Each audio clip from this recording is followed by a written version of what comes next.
ഇന്ന് ഞാൻ എൻ്റെ ഒരു ക്ലയൻറ്റുമായിട്ട് ആതിരപ്പള്ളി വന്നതാണ്. ഇവർക്ക് 9 ദിവസത്തെ ട്രിപ്പാണ്. അതിൽ ആദ്യത്തെ ദിവസം ആതിരപ്പള്ളിയായിരുന്നു. ആതിരപ്പള്ളിയിൽ വെള്ളം വളരെ കുറവാണെങ്കിലും ഇവിടുത്തെ തിരക്കിന് യാതൊരുവിധ കുറവുമുണ്ടായിരുന്നില്ല.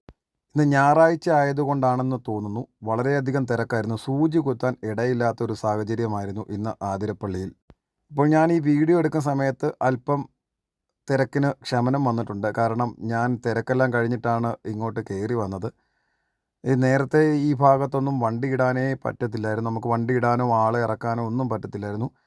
സാധാരണ ആളുകൾ ആതിരപ്പള്ളിയിൽ വന്നു കഴിഞ്ഞാൽ ഈ റോഡിൻ്റെ സൈഡിലാണ് വണ്ടികൾ ഇടാറ്. ഇവിടെ ഒന്നും ഇടാൻ പറ്റാത്ത സാഹചര്യമായിരുന്നു.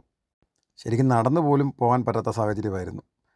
ഞാൻ സാധാരണഗതിയിൽ ആതിരപ്പള്ളി വന്നു കഴിഞ്ഞാൽ ഈ റോഡ് സൈഡിൽ വാഹനം പാർക്ക് ചെയ്യാൻ നിൽക്കാറില്ല. ഇവരുടെ ടോയ്ലറ്റിൻ്റെ തൊട്ടടുത്തായിട്ട് തന്നെ ഒരു ചെറിയൊരു പാർക്കിംഗ് സൗകര്യമുണ്ട്. അത് അധികം ആളുകൾക്ക് അറിയില്ല.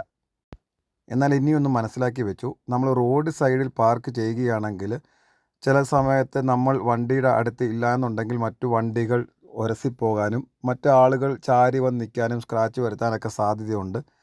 പക്ഷേ ഈ പാർക്കിങ്ങിൽ കൊണ്ടുപോയി കഴിഞ്ഞാൽ നമ്മുടെ വണ്ടി സുരക്ഷിതമായിട്ട് കിടക്കും. നമ്മുടെ റോഡിൻ്റെ തൊട്ട് താഴെ ആയിട്ടാണ് ഈ പാർക്കിംഗ് സ്ഥിതി ചെയ്യുന്നത്. ഇവിടെ പാർക്കിംഗ് ഫീസോ കാര്യങ്ങളോ ഒന്നുമില്ല. ആർക്കും ഇവിടെ എപ്പോൾ വേണമെങ്കിലും പാർക്ക് ചെയ്യാം. നമ്മുടെ റോഡിൻ്റെ തന്നെ വലത് ഭാഗത്തായിട്ട് ഒരു ടേണിംഗ് ഉണ്ട്. ആ ടേണിങ്ങിലേക്ക് ഇറങ്ങിയാൽ നമുക്ക് ഈ പാർക്കിങ്ങിലേക്ക് എത്തിച്ചേരാൻ പറ്റും. അതാണ് നമ്മുടെ വാഹനം. ഇന്നോവ ലഗേജ് എല്ലാം കെട്ടി കിടക്കുകയാണ്. ഇനി ആതിരപ്പള്ളിക്ക് വരുമ്പോൾ എല്ലാവരും ഇവിടെ പാർക്ക് ചെയ്യാൻ ശ്രമിക്കുക. കാരണം റോഡിൽ പാർക്ക് ചെയ്താൽ വണ്ടിയും സുരക്ഷിതമല്ല, ട്രാഫിക് ബ്ലോക്കും അധികമാകും.